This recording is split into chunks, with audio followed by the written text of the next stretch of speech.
Hello दोस्तों, आज हम पढ़ेंगे चतुर्भुज, जिसे इंग्लिश में क्वाड्रिलेटरल कहते हैं। ठीक है, तो सबसे पहले हम जानेंगे कि चतुर्भुज किसे कहते हैं। सबसे पहले क्या जानेंगे कि चतुर्भुज किसे कहते हैं। तो चलिए, चार सरल रेखाओं से घिरी हुई समतल क्षेत्र को चतुर्भुज कहते हैं। चतुर्भुज किसे कहते हैं? तो चार सरल रेखाओं से घिरी हुई समतल क्षेत्र को चतुर्भुज कहते हैं। चतुर्भुज के यहाँ पर नाम दे दिए गए हैं A, B, C और D। ठीक है, अब सबसे पहले चलिए अब जानेंगे कि चतुर्भुज में क्या क्या होता है। देखिए, सबसे पहला हमारा क्या होगा कि चतुर्भुज के चारों अंतःकोणों का योग कितना होता है? 360 डिग्री। यानी कहने का मतलब है कि angle A plus angle B plus angle C plus angle D कितने होते हैं? चारों एंगल को जोड़ दिया जाए तो 360 डिग्री होता है। ठीक है, चलिए नेक्स्ट हम इसके बारे में और देखते हैं। ये हमारा पहला था। अब दूसरा इसका क्या होता है कि इसमें चतुर्भुज में दो विकर्ण होते हैं। दो विकर्ण होते हैं तो कौन कौन से? देखिए, तो यहाँ से जो डी से लेकर बी तक मिला देते हैं, इसको बोलते हैं विकर्ण। और ए से सी तक जिस लाइन को मिला देते हैं उसको विकर्ण। यानी कि चतुर्भुज में दो विकर्ण होते हैं। दूसरा पॉइंट क्या है इसमें? विकर्ण। चतुर्भुज में दो विकर्ण होते हैं, कौन कौन से? तो ए सी और बी डी।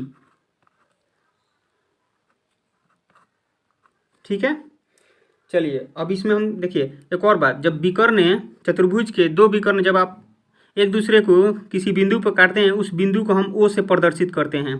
किसे करते हैं? तो ओ से प्रदर्शित करते हैं। अब हम जानेंगे चतुर्भुज के फॉर्मूले। देखिए, चतुर्भुज में हमारा पहला फॉर्मूला क्या होता है? चतुर्भुज में पहला फॉर्मूला होता है परिमाप। परिमाप कैसे निकालते हैं? तो परिमाप हमारा होता है चतुर्भुज के चारों भुजाओं का योग। यानी कि परिमाप क्या होगा हमारा? चतुर्भुज के चारों भुजाओं का योग।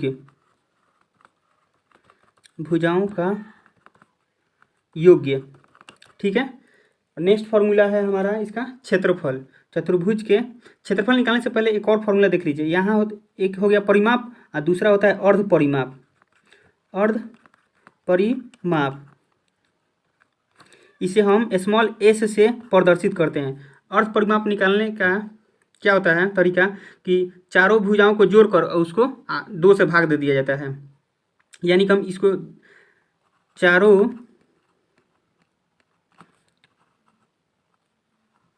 भुजाओं का योग बटा 2, या इसको दूसरे शब्दों में कह सकते हैं परिमाप का आधा होता है। यानी कि परिमाप बाई 2। ठीक है, चलिए अब इसका हम क्षेत्रफल। तो इसका क्षेत्रफल का फॉर्मूला क्या होता है? देखिए, क्षेत्रफल इज इक्वल टू होता है root under S into S minus A into S minus B into S minus C into S minus D. तो यहाँ पर एस क्या है? हमारा अर्ध परिमाप है। तो एस अर्ध परिमाप है। और ए बी सी डी क्या है? तो ए बी सी डी है भुजाओं की लंबाई। जैसे मान लेते हैं ए बी भुजा की लंबाई ए, ठीक है, और बी सी भुजा की लंबाई बी, और डी सी भुजा की लंबाई कितना है? सी, और ए डी भुजा की लंबाई कितना है? डी। ठीक है, तो ए बी सी डी क्या है? ये भुजाओं की लंबाई। तो क्षेत्रफल निकालना हो तो root under S into S minus A into S minus B into S minus C into S minus D. और एस क्या है हमारा? अर्ध परिमाप। अर्ध परिमाप निकालने के क्या बताए हैं? चारों भुजाओं का योग कर देंगे, उसके बाद 2 से भाग दे देंगे, या परिमाप का आधा होता है। ठीक है, चलिए क्षेत्रफल निकालने का एक और फॉर्मूला होता है, या क्षेत्रफल निकालने का एक और फॉर्मूला होता है। आप देख लीजिए। देखिए, दूसरा फॉर्मूला क्या होता है? 1/2 इंटू डायगोनल्स यानी कि विकर्ण इंटू H1 प्लस H2।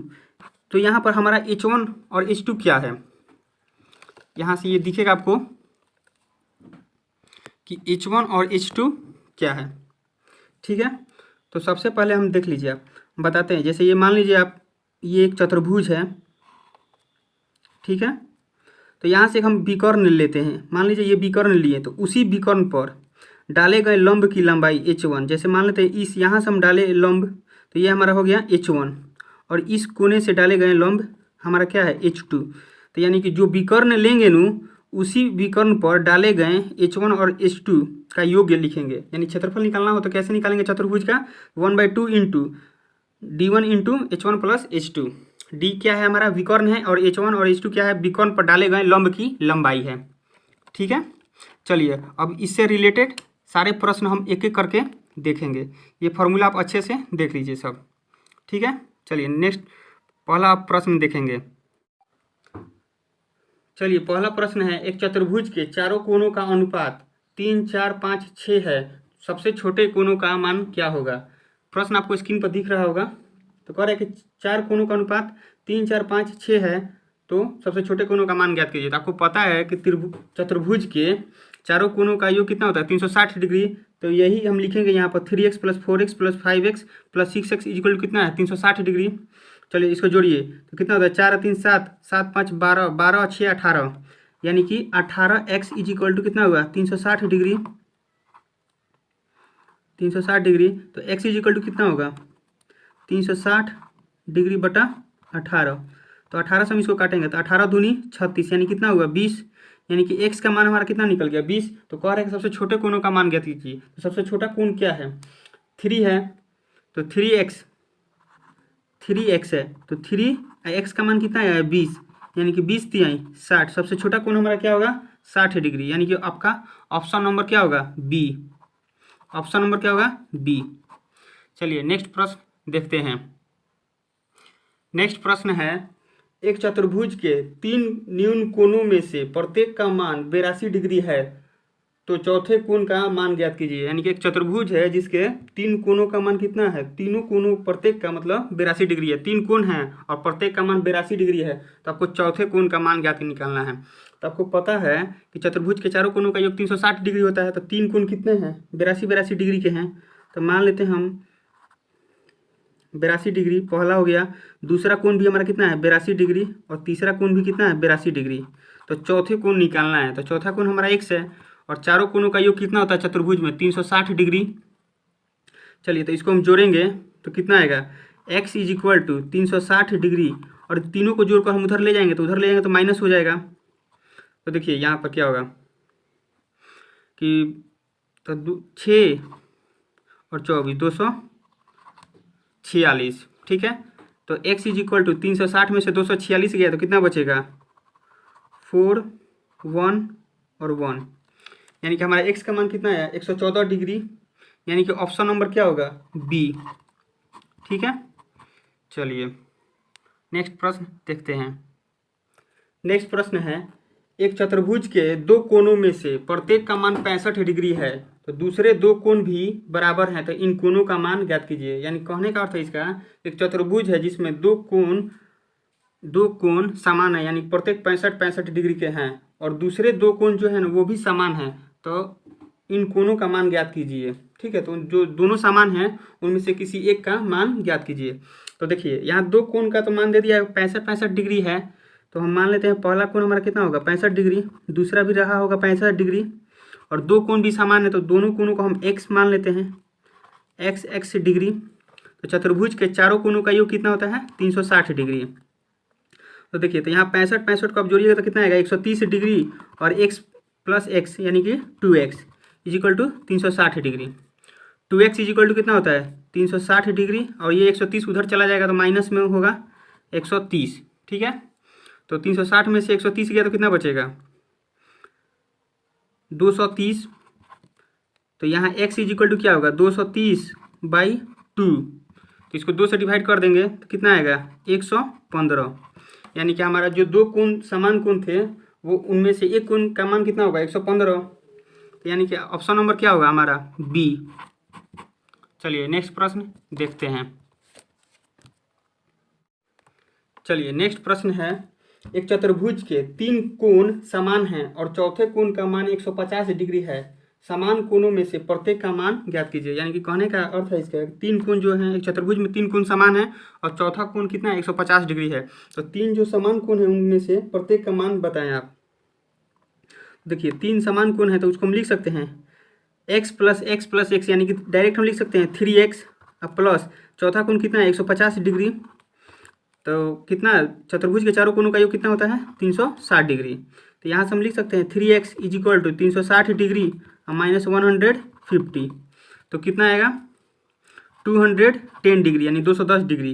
तो x इज इक्वल टू क्या होगा 210/3, तो यहाँ से 3 7 21 यानी कि 70 डिग्री, यानी कि x का मान हमारा कितना आ गया 70 डिग्री, यानी कि तीनों कोण जो समान हैं उनमें से प्रत्येक का मान कितना है 70 डिग्री, यानी कि ऑप्शन नंबर डी होगा। ठीक है, चलिए नेक्स्ट प्रश्न देखते हैं। चलिए नेक्स्ट प्रश्न है, चतुर्भुज के दो आसन कोणों का मान 125 डिग्री और 35 डिग्री है और अन्य दो कोण बराबर हैं, तो समान कोण का मान पता करें। ठीक है, जैसे मान लीजिए आप ये एक चतुर्भुज है, ठीक है, एक चतुर्भुज है, इनके दो आसन कोण किसको बोलते हैं जो क्रमिक हो, यानी कि ये और ये एक दूसरे के आसन कोण कहलाएंगे, और यहाँ पर ये जो दो कोण है ये एक दूसरे के आसन कोण कहलाएंगे। तो यहाँ कह रहा है कि दो आसन कोणों का मान 125 डिग्री और 35 डिग्री दिया हुआ है। जैसे मान लेते हैं ये 35 डिग्री है और ये 125 डिग्री है, ठीक है, और अन्य दो कोण बराबर हैं, और ये जो अन्य दो कोण हैं ये बराबर हैं, यानी कि ये भी x डिग्री है और ये भी x डिग्री है। तो समान कोणों का मान पता लगाएं, यानी कि x का मान निकालें। तो देखिए यहाँ से हम क्या करेंगे 125 डिग्री प्लस 35 डिग्री अब प्लस x और x कितना होता है 2x डिग्री, तो चतुर्भुज के चारों कोणों का योग कितना होता है 360 डिग्री। ठीक है, तो 2x इज इक्वल टू क्या होता है 360, और ये दोनों को जोड़कर उधर ले चले जाएंगे तो माइनस में आ जाएगा, यानी कि 125 और 35 कितना होगा 160 डिग्री। तो 2x इज इक्वल टू कितना होगा 360 में से 160 गया तो कितना बचा 200, तो x इज इक्वल टू कितना होगा 200/2, यानी कि 2 से कट जाएगा 100 बार में, तो यानी x का मान कितना आ गया 100 डिग्री। x का मान हमारा कितना आ गया 100 डिग्री, यानी कि क्या होगा इसका आंसर ऑप्शन नंबर बी। चलिए नेक्स्ट प्रश्न देखते हैं। नेक्स्ट प्रश्न है, एक चतुर्भुज के विकर्ण चतुर्भुज की एक भुजा पर 25 डिग्री झुके हुए हैं, विकर्ण के बीच निर्मित होने वाले न्यून कोण बताएं। यानी इस क्वेश्चन का कहने का मतलब है कि जैसे कोई एक चतुर्भुज है, ठीक है,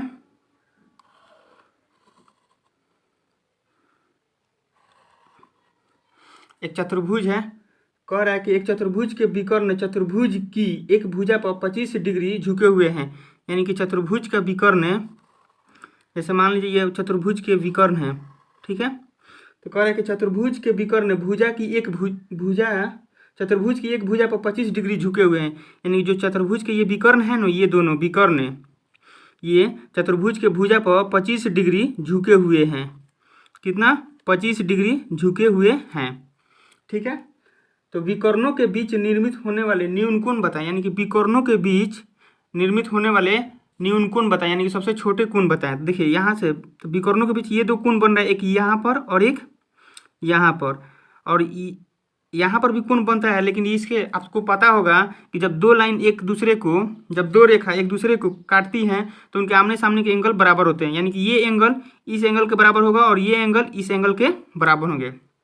तो प्रश्न में पूछा है कि विकर्णों के बीच निर्मित होने वाले न्यून कोण बताएं। तो चलिए सबसे पहले हम निकालते हैं कि ये कोण निकालेंगे। तो आपको पता होगा कि त्रिभुज के तीन कोणों का योग कितना होता है 180 डिग्री। तो यहाँ पर हम ये त्रिभुज दिख रहा है, ये त्रिभुज एक बन रहा है, जैसे नाम देते हैं ए ओ और बी, ठीक है, इसका नाम देते हैं ओ, और ये एंगल हमारा कितना है एक्स, मान लेते हैं कि ये एंगल हमारा कितना है एक्स है। तो चलिए तो triangle angle A plus angle O और plus angle B is equal to तीनों कोणों का योग कितना होता है 180 डिग्री। तो यानी एंगल ए कितना है 25 डिग्री, एंगल ओ कितना है x डिग्री, एंगल बी कितना है 25 डिग्री, ठीक है। तो टोटल का योग कितना होता है 180 डिग्री। तो यानी x इज इक्वल टू क्या होगा 25 और 25 50, उधर जाएगा तो माइनस हो जाएगा 180 डिग्री और माइनस 50। तो यानी कि x इज इक्वल टू कितना होगा 180 में से 50 गया तो 130 डिग्री, यानी कि हमारा ये एंगल निकल गया 130 डिग्री। तो आपको पता होगा कि एक रेखा पर पूरा 180 डिग्री का एंगल बनता है। तो मान लीजिए ये 130 डिग्री है, तो ये कितना होगा, तो इसको हम क्या करेंगे, ये निकालने के लिए, ये एंगल निकालने के लिए क्या करेंगे 180 में से हम 130 डिग्री को घटा देंगे, यानी कि ये हमारा 130 डिग्री आ गया है। तो पूरे इस रेखा पर 180 डिग्री का एंगल बनता है। तो ये अब ये एंगल 130 डिग्री है, तो ये एंगल कितना होगा? तो 180 में से हम क्या करेंगे, 130 को माइनस कर देंगे। चलिए, तो 180 में से 130 गया तो कितना बचा? 50 डिग्री। यानी कि दो विकर्ण जब आप आपस में एक दूसरे को काटते हैं तो दो एंगल बनता है, एक 130 डिग्री का और एक बन रहा है 50 डिग्री का। तो सबसे न्यून कोण पूछ रहा है कि विकर्णों के बीच निर्मित होने वाले न्यून कोण। तो ये दो विकर्ण है, इनके बीच निर्मित ये न्यून कोण है, यानी 50 डिग्री एंगल बन रहा है। तो इसका आंसर क्या होगा? ऑप्शन नंबर बी, यानी कि 50 डिग्री होगा न्यून कोण इसका आंसर। चलिए, थैंक यू।